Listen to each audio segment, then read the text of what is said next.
Ladies and gentlemen, welcome to a special edition of the Money Mondays podcast where we cover 3 core topics: how to make money, how to invest money, how to give it away to charity. Normally I film this podcast inside of an RV motorhome that travels around the country, but I decided I'm coming to Brad Sugar's office. Why not knock out back-to-back podcasts with him in studio at his big offices here in Las Vegas, Nevada. Now, as you guys know, this podcast will be under 40 minutes because the average workout is 45 minutes, the average commute to work is 45 minutes. This episode will be between 35 and 38 minutes for your listening pleasure. Without further ado, Brad Sugar, there's so much to cover. Give us the quick 2-minute bio so we get straight to the money. Dang, 2 minutes. All right, Australian, 5 kids, married, Vegas home, built multiple companies. The most well-known is ActionCOACH, because now we coach in 85 countries. We just opened in Mongolia, so of all places. Couple of billion in total revenue over the years. We do hundreds of millions every year. My partners are amazing. We operate on a partnership model around the world, so having just topped 1,100 offices around the world. Wow. 18 books on business and investing. Several of them international bestsellers. Mostly what I do today is teach. I teach about 40 days a year. I'm a full-time dad most of the time, actually, but welcome to those ranks. Thank you. And I think the biggest thing that I love doing is helping people understand money, understand, because I think that too many people don't study money. Yep. And that's why I love your podcast, because if you study it, you can master it. If you don't study it, it masters you. Pretty simple. Okay. On the coaching side, why does a business owner or entrepreneur need a coach? Same as a sports team needs a coach. Same as a famous singer needs a coach, because you can't see from the outside. There's 3 reasons business coaching actually works, and the stats prove it. It's a 6 to 7 times investment return is what the statistics show. Number 1 reason is that the coach looks from the outside in. Okay, when you're in your business, you can't see stuff on a daily basis, but from the outside in. Number 2 reason is the knowledge they bring. Our ActionCOACH business operating system, we've been doing it for 32 years now, coaching. So we're not your fly-by-nighters. Right. We've started the whole profession and have built this profession. But we have over 3,000 documented strategies that will take someone through. So when they start to install the operating system, and I think that's a big thing, people don't seem to realize there is a recipe for business success. And so if you want to make money, then the number 1 way to make money is your own business. And to do that, you got to learn to be a business owner, not just an operator. Too many great operators never learn how to be an owner, and therefore they're still doing $20 an hour tasks rather than employing people to do all those tasks. And the 3rd reason coaching works is accountability. If you're the owner and the CEO, you suck at both jobs. There's no 2 ways you can be good as the owner and the CEO. You lie to yourself, basically. Hey, boss, I did a great job. Yeah, you did. Hey, you pat yourself on the back and you bullshit yourself. So we have to have that accountability that a board of directors gives accountability, that sort of thing. I think if we looked at it from the next layer, people don't realize what they don't know. To get to $1 million, you got to be a genius at the job, right? To get to 10 million, you got to build a management team that become genius at the job. And to get to 100 million, you got to build a leadership team. Like I met a guy the other day, he says, I'm the CEO of my own business. And how many other C-level executives you got? And he goes, what do you mean? I said, well, to be the chief executive officer, you got to have other executives. Right. What do you think holds people back from hiring a coach? Is it their ego? Is it scared? Is it inexperienced? Interesting. We did a study on this a while back because we get our net promoter score was coming in the high 70s and early 80s. And I'm saying to my team, show me why then the referrals aren't coming in. We surveyed our customers, and number 1 reason they said that they didn't want to give us referrals is they didn't want to admit they had a coach. Wow. Like, it's the psychologist effect, right? And the number 2 reason was they didn't want to tell someone else, hey, you suck, you need a coach. Right. So we had to spin it and help people understand that coaching is not about you're doing bad, you need a coach. Coaching is about you're doing good and you want to do great or supreme or amazing. You want to be a unicorn, you got a coach. Yeah. If you look at all the unicorns, the investors were the coaches of the business. The VC funds provided that coaching to the owner type thing. And so I think to democratize business, we've all got to have that coach. But I think first and foremost, doing something new is a challenge. Whether it's getting a coach, hiring a salesperson, whatever. If you're doing something new, it's a challenge. And I think that most of the time, and this is why we give 2 weeks free coaching to anyone that comes to us, because we don't know if you're coachable and you don't know if it'll work. Wow. So let's just do 2 weeks for free and see if it works. I love that. I started doing one-on-one coaching a couple years ago for charity. It's $100,000. I raised $2.7 million because there's 27 people. And that's why I'm doing this toy drive. That's why I'm here. For the toy drives, can I take that $2.7 million? They don't even wire it to me. They wire it right to the charity of their choice. Yeah. And it helps me make the toy drives. And what I find is a lot of them don't even call me. Yeah. It's very fascinating. I don't really say that out loud very often, but I've got certain guys and girls that call me every week. We're on the phone all the time. I'll fly to them. They'll fly to me. We're in it. And other people are kind of paying for a gym membership. They want to say they're coached by Dan. They want to say they're coached by Brad. What do you think that mindset is? Marshall Goldsmith's a good buddy of mine, and he's the #1 executive coach in the world. And he said, years ago, Drucker said to him, if you want to be the greatest executive, greatest coach or consultant in the world, just get the best clients. Some clients need one tweak once a quarter, and they go amazing things. Yeah. They don't need that. See, the bigger the business, the more the coaching is about getting their head out of their backside and challenging them, sort of thing. Because once, I noticed it for me, during COVID, I noticed that I'd gotten fat and happy financially, business-wise. I wasn't challenging myself anymore. I'm going to do a TED Talk. It's called Diary of a Wimpy Goal. Because I think we live in an epidemic of wimpy goals, okay? And because we don't set a challenging goal, there's no need to change, no need to grow, no need to learn, no need to do new things, no need to challenge yourself. So you set a massive goal, you disrupt your own business, you disrupt your own life type thing. And so I go back to those people that come to you. I bet the ones that are with you every single day, they're still in the weeds in their own business. Sure. They're not in strategy level in their own business yet. Those who are in strategy level, they need to talk to Dan once every quarter and get one tweak. And boom, they're off to the races. Right. I got guys who've been with me and they've sold businesses for hundreds of millions and they keep coming back to my stuff and they come back once a year and they go, I just need one thing. Like Mike, who was with me the other day, Mike's had multiple exits. He keeps coming back, but he brings his team now. Because he's realized that, because once a year I do a program where I invite 10 businesses and I create their multi-billion-dollar business plan with them. We spend 5 days here in Vegas. It's a multi-billion-dollar plan. And what I find is about 3 years after they've done it, they'll bring back 4 or 5 executives. Because they're like, I get it, but my team doesn't see how $1 billion is possible. And the reason I do that here in Vegas is because you walk out the door, everything's $1 billion in this town. Right. That's a normal casino here. Yeah, well, you look at the Sphere. Could you imagine sitting with your buddies one night and one of your buddies says to you, you know what I'm going to do? I'm going to build a 20-story dome in Vegas. I'm going to cover it with lights. We're going to put a show inside. I'm going to have you two open it. There's going to be a speaker in every single seat. You would think your buddy is crazy. But here's the thing about craziness, right? Crazy goals lead to amazing innovations. Right. So you think about the programming innovations that have had to happen to make the Sphere a reality, right? Even Elon Musk is a perfect example. What has the world what great things have we achieved in the world? Because Elon says, I want to settle Mars. Elon, you can't settle Mars. We need better rocket ships. All right, I'll do that. Elon, you can't settle Mars. We'll have to live underground. Oh, so we need a drilling company? Yep, I'll do that. Elon, you can't live on Mars. We need better technology to communicate. Okay, do that. Elon, you can't live on Mars. We'll need robots to build things. Okay, we'll do that. We need Wi-Fi. We need self-driving cars. We need. So he just invents all of this stuff. You go back to where did computers start? Well, microcomputers came because JFK said we choose to go to the moon. You start thinking about the beginnings of so many things is because someone had a crazy idea. And I think most business people don't challenge themselves. And if I grabbed a kid off the street in Silicon Valley and a kid that went to business and then put him in business school, and the same kid went to business school in where I grew up, Brisbane, Australia, which kid's going to write me $1 billion plan? The one that thinks $1 billion is normal. See, most people don't think $1 billion is normal, whereas today, $1 billion is normal. You can write $1 billion business plan in the same time it takes to write $1 million business plan. What do you think holds people back from making more money?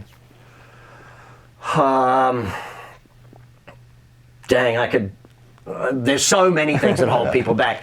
The first answer is the easiest answer, themselves. You know, most dreams die on the how table. How is the enemy of goals.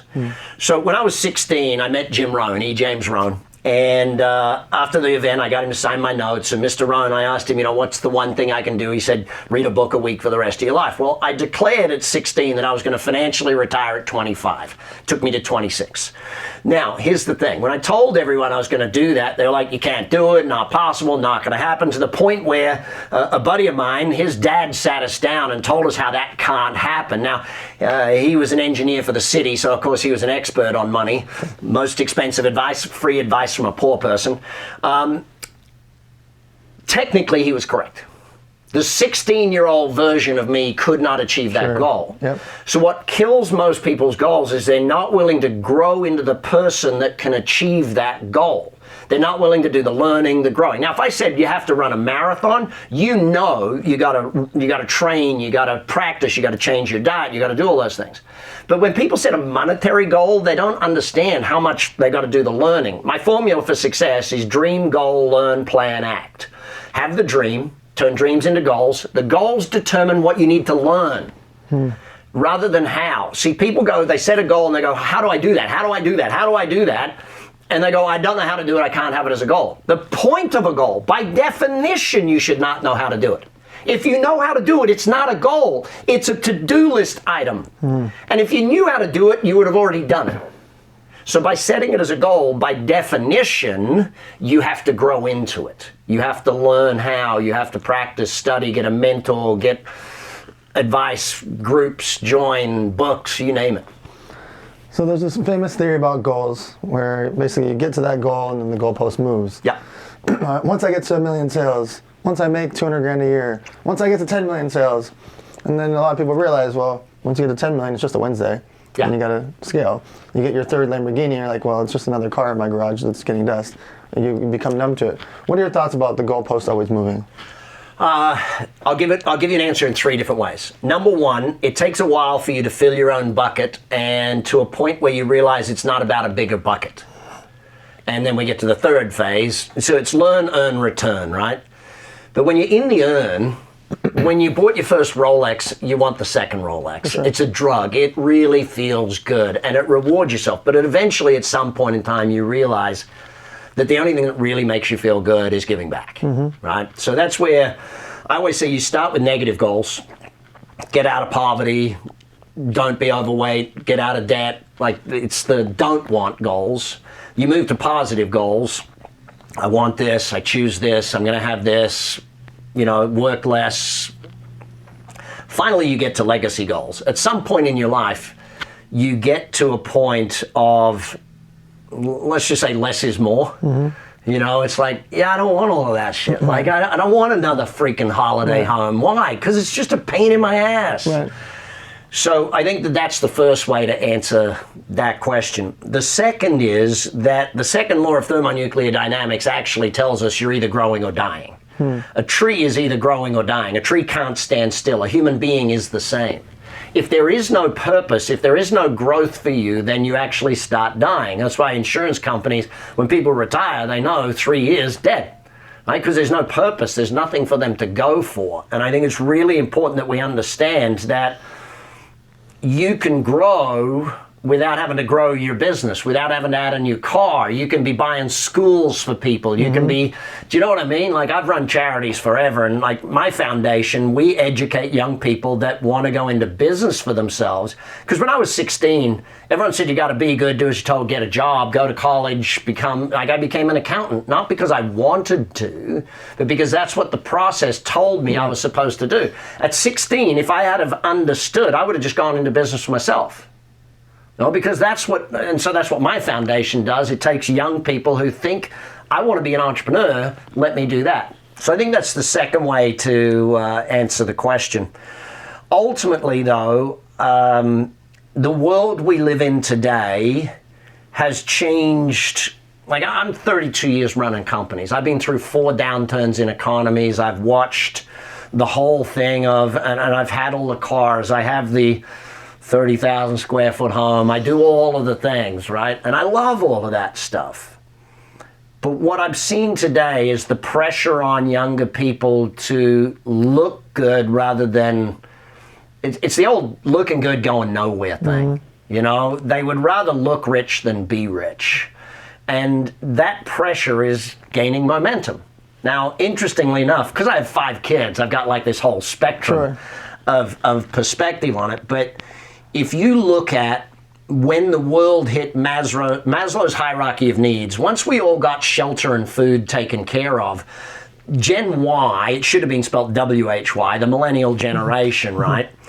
Because the world had hit that. Then it became about why are we doing things? And so today, I think that as a parent, I find my job, and as my daughter says, Dad, you realize that you're my friend's rich uncle. You know, it's like the whole idea of it is to help your kids go into, in the beginning, your kids are worried about what do you think of them. The middle phase of a kid is what do their friends think of them. And then the final phase of life is where you determine what do you think of you. Okay? Most people never get to what do I think of me. They're stuck in the what do other people think of me. And so that external validation is really important in that phase. Getting to the point where you feel about you, how you determine you're feeling about you, you know, that's I think a big part of it. So yeah, multiple ways to answer that one. So on the investing side, someone's gotten to that point where they are making good money, they've hired the coach, they've scaled the business, got more employees, hired a CEO to run their company, now they're just overseeing the business, but they want to invest. They're getting bombarded. Their DMs, Twitter, Instagram, Facebook, LinkedIn, holiday dinners, everyone's hitting them up left and right because they know they have some money, and they're getting pitched nonstop. How do you determine what you're open to investing into? Let's go with private equity first, like angel investments. Well, let's go back 2 steps from that. Okay. Because first of all, what's your goal? Sure. Because sometimes if you've got the capital, there's no need to invest at that point. You don't need to. You can literally just put your money into a low-cost index fund, and you're good for the rest of your life. Okay, so let's understand that the answer to every question should be, what's your goal? You know, it's the old Mad Hatter and type thing. Now, if I am getting bombarded with all of those things, I first of all want to determine what are my rules for investing. Most people come to me and ask, well, what should I invest in? I ask, well, what are your rules?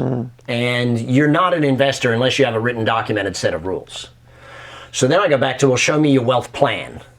And most people, again, go, well, I don't have a wealth plan. I said, all right, let's spend a year then. So my answer to your first question is, the first thing you should invest in is knowledge. You've learned business. You've spent 10, 20 years learning business, mastering business. Let's learn investing. So 3 categories of investment, if you ask me. Okay. Number 1, companies.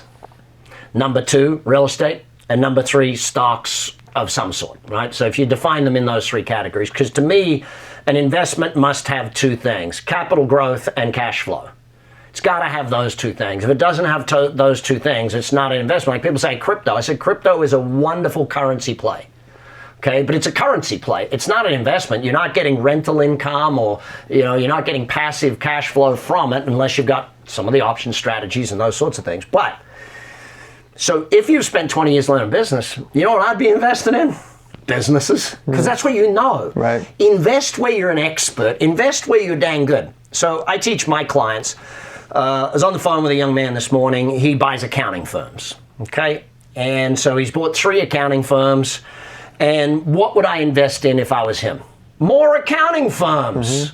Why? He's damn good at it. He knows it. He knows how to make money on it. He knows all the numbers. Fantastic. Stick with what you're good at. If you've built, imagine this, right? And this is where most business people go wrong in business, if you ask me.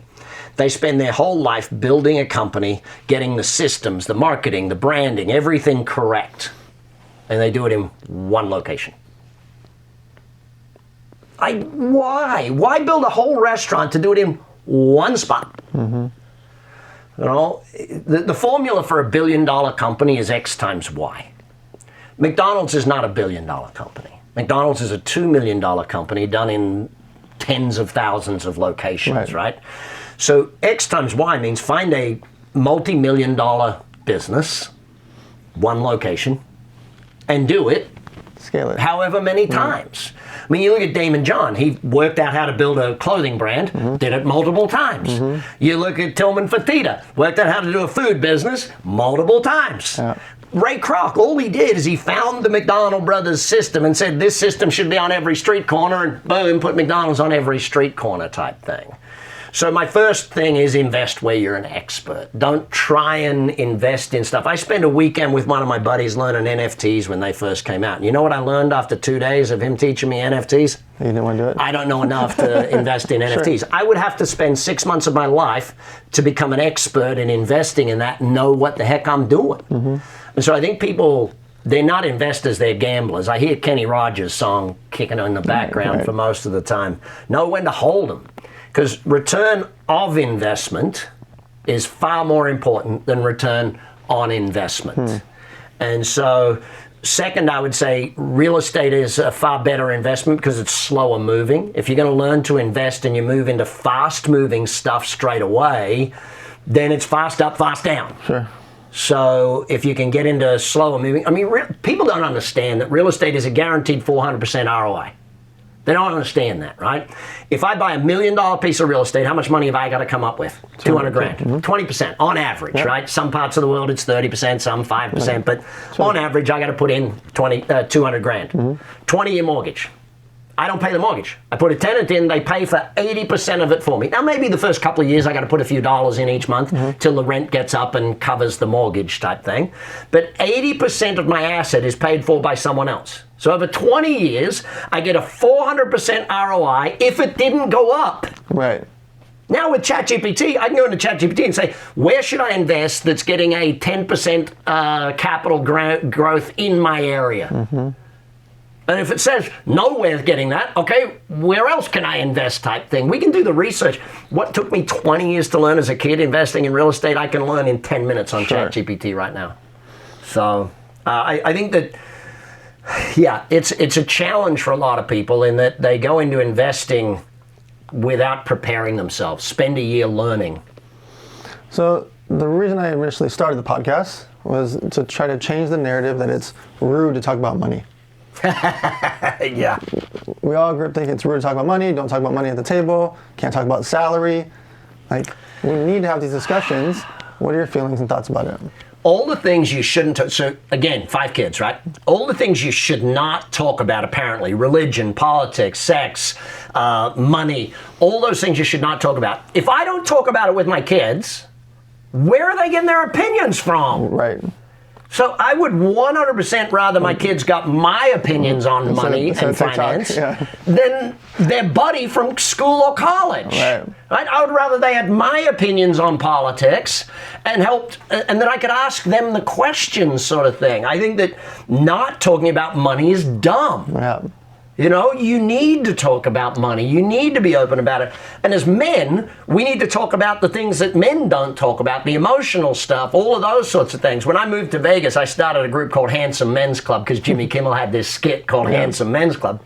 But it's getting a group of guys together that just talk about this stuff. You know, and we have dinners, and like this Friday we're having a dinner and there's 20 of us going to be there, and you know what we're going to talk about? Money, politics, finances. We're going to talk this stuff because if you go, you remember that famous photo of Elon Musk with all of his buddies back in college, and there's like 20 of them in the room, and 19 or so of them went to become billionaires? Who you surround yourself with and what you talk with. We live in one of the loneliest periods of the world.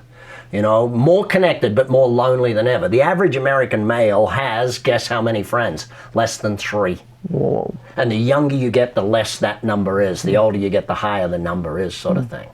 Because relationships seem to have been a thing that people forget. You know, I believe, buddy, I'm with you. Let's talk money. Let's share this podcast. If you don't, like, you should sit and listen to this with your friends. Right. And stop it and talk about stuff. And what are you doing? Where's your wealth plan? Do you have an entity for your wealth? Have you set up a trust or a company for your wealth? Do you have a separate bank account that's just for your wealth money? If you don't have a separate bank account, grab your buddies and all go to the bank and all open a separate account called the wealth account and be co-signers on each other's one so that you can. My dad was my co-signer on my wealth account, and I told him, Dad, these are the rules. If it doesn't meet these rules, you can't sign a check for me to invest in it. I love it. And so I would go to him and I go, Dad, I want the money for this, this, and this. And you go, let's go through the rules. 2 times I broke the rules, 2 times I lost money. Damn it! Broke my own rules. Right. Dumb. All right, so the third topic is about charity, how to give money away. Why do you think it's important for some form of charity for your employees, clients, vendors, customers to see? Well, I think philosophically, first and foremost, you have to have a mindset of I'm making way more than I need. You won't do charity if you have a mindset of I'm just making enough. One of the worst goals in the world of the wimpy goals is the make enough to get by goal. Okay, so we got to get out of that. In today's world, we did a study, and in this book, Pulling Profits Out of a Hat, we did a study of the 5 core disciplines of exponential growth companies. And one of them is that they have a mission. Mission, because from Gen Y onwards, as I talked about, why you do things is just as or more important today than what you do. Who you are, the company culture document, the company core values, who you are and why you do what you do are central to business today. The mission of what you're aiming to achieve. When I started Action Coach, I wrote our vision of world abundance through business re-education 32 years ago. Our goal is not to create better coaches or to live better lives. Our goal is to create world abundance. When I'm coaching in Lithuania and we're putting our charity into 1,000 schools in Lithuania next year, right? That's about creating world abundance. Now, do we get rewarded really well for creating abundance for every client of ours? Of course we get rewarded well for that. If you don't tell the world the great things you're doing, the only people they'll hear from are the people that are complaining about what you're doing. So, internally, you feel better about life and your team feels better about life when you're doing something that gives back to the world. It just is. You know. B, marketing-wise, doing good things is important, but you got to tell people you're doing it. Okay? I see too many people where they do good for the world and they don't be public about it. Now, I want you to be public about it for 3 reasons. Number 1, so the world knows you're doing it. Okay, because otherwise they only hear from the negative people. Number 2 reason is because it then challenges other people to step up to the plate. Okay, when you see the billionaires and they put together that whole group that said, all right, we challenge every billionaire to donate their wealth, sort of thing. It challenges people to step up.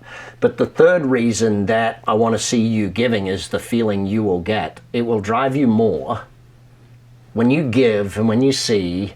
Like the young kids that we put through the training that come out of it going, oh my God, I'm not weird. I can actually start my own business. I don't need to leave school and get a job. I can leave school, build my own business, and give other people jobs. Right. That's a winner. I actually look at my investing into companies as a form of charity. Because I would go invest in this company. I invest in Everbowl Restaurant. They go from 13 locations to 104 locations. That means they went from 40 employees to 900 employees. Yeah. We're creating jobs. It's almost a form of charity. And so part of my investing is that. I find it interesting that as business owners, we risk all of our capital helping other people provide for their family, giving people jobs. But if you're a good business owner, you don't just give them a job, you give them an education. Sure. You give them a knowledge base. A lot of young people, Dan, you would see this. They come out of school, college, and they want to get a job where they make the most money. I think that's dumb. I think once you get out of school, you should be looking for a job where you get the best mentor, you get the best learning, the best knowledge. Do they have a good training program? Do they invest in their people? Do they build their people? I know for me, the only way I build my companies is if I build my people. Build my people, they build the company. If I don't build my people, they can't build my company. So I think that's really important. But the idea of learn, earn, return has been a long sought idea that, you know, you've got to at some point understand that our job, if we've provided too much for ourselves, is fantastic. You know, you've given, it's now your turn to give back. Now, sometimes you give back financially, sometimes you give back with knowledge, sometimes you give back with time. I notice for me, I'm time poor in giving back because I want to give to my kids first. You know, my daughter's 7. I would rather pour into her. So I pour my knowledge into the charity that we do, pour the foundation in, pour the money into the foundation that we do, sort of thing. So, but eventually you will fill your bucket to a point where it doesn't satisfy you anymore. I got the jet What if I get a bigger jet? It's still just a jet, dude. You know, I got this car. What if I get this car? It's still just a car, dude. In the end, you know, it's like someone jokingly said to me one time, you know, I'm driving in my Lamborghini and they say, you know, aren't you worried about people dinging into it? If I was worried about someone dinging into it, I shouldn't own this car. Right. You know, but look, money is a great subject to talk about, to study, to learn. I think it should be in schools. I know my good friend Sharon Lecter got it into schools in Arizona, and I think we should get it into all schools. Learning how to, you know, someone said to me, should kids learn how to pay taxes in school? No, they should learn how to not pay taxes in school. But I think we're getting to a point, though, where we will have a different tax system where it won't be paying for employees. I think we'll have a different tax system in the next 5 to 10 years. Yeah. Okay, there's only one question I ask on every single episode for the last 2.5 years, and I've never gotten the same answer before, and I'm for sure not going to get the same answer today. I'm 100% positive. 100 years from now, many, many years from now, and it's time for Brad Sugars to finally pass away, and you built up another billions and billions and billions and billions, tens of billions of dollars of all this value, of all these companies. What percentage of your net worth do you leave to those 5 kids?